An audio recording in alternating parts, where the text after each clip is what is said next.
Hello and welcome to C++ Weekly. I'm your host, Jason Turner. Available for code reviews, contracting, and on-site training, which is hopefully something we'll be able to get back to someday in the future. In this episode, I would like to talk about constexpr parameters. Now, if you spend any amount of time doing compile time code, you end up finding yourself wanting to use a parameter in a context where only a constant expression is allowed. And this might sound weird, and I'm going to try to illustrate the basic idea with maybe a somewhat contrived example, but let's give it a go.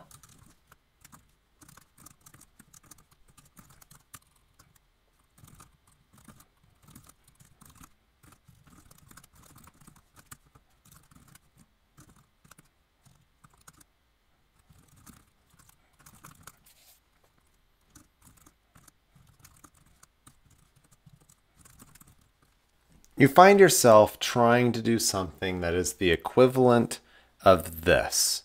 You want to call a constexpr function, pass it a constexpr value. These are values that are known at compile time. And then you want to be able to use this value in a context that is only known at compile time.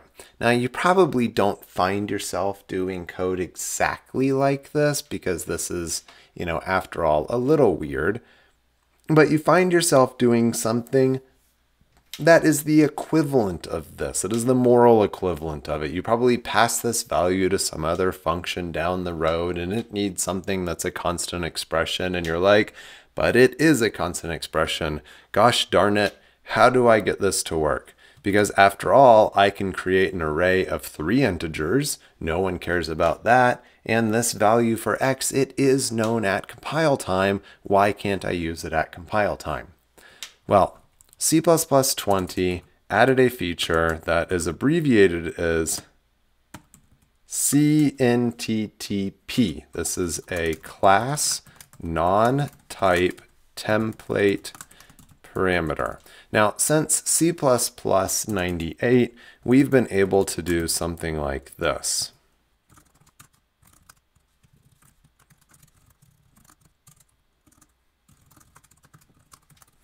We've passed a value as a template parameter. So we've passed this as an int.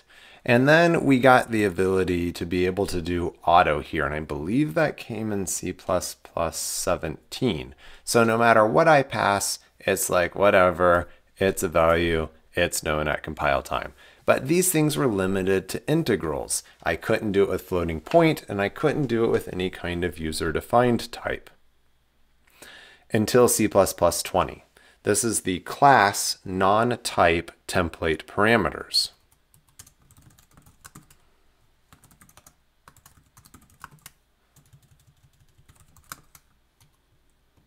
If I swap things around just a little bit here, I can still use auto in this case, or at least I should be able to. We'll double check that in just a moment.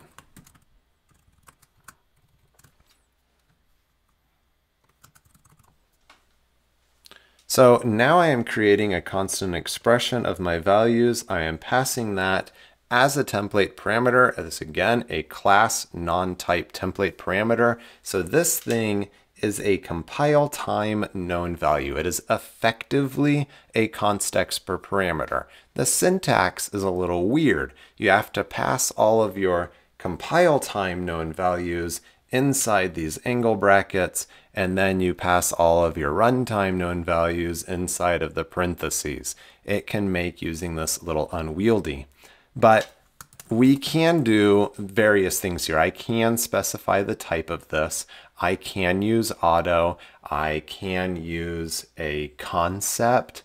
And I believe I can actually even use, now let's check this out if this works. So I am relying on C++ 17's class template argument deduction. Now I don't want to have to write my own deduction guide here, so let's just go ahead and use standard pair, which has its own deduction guides already built in. So I want to say that this can take an STD pair, and here I want to use first, and then I want to do a pair of values 1 and 2. Oh, that's not in pair, that's in the utility header. Pair int is not a valid type for a template non-type template parameter because it is not structural. I would have thought that standard pair was in fact a structure, and I can say I honestly do not know what that error is about.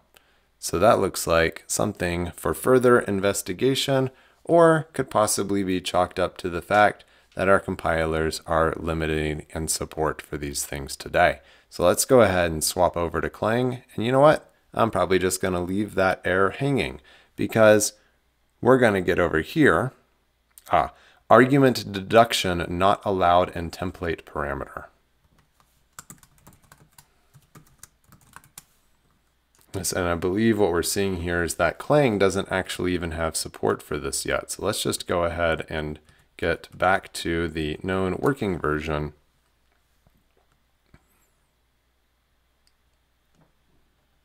And yes, this is allowed with no problem in GCC. Clang does not yet have support for this C++20 feature. So WIS is right on the bleeding edge of things. There we go. And we produced an ICE in Clang by simply enabling this. This is an internal compiler error, crash backtrace, and trying to use the segmentation fault in the compiler on the latest nightly build. Right on the edge of what compilers support right now, but I think it has a very promising future for us and a very handy way of actually passing around compile time known values.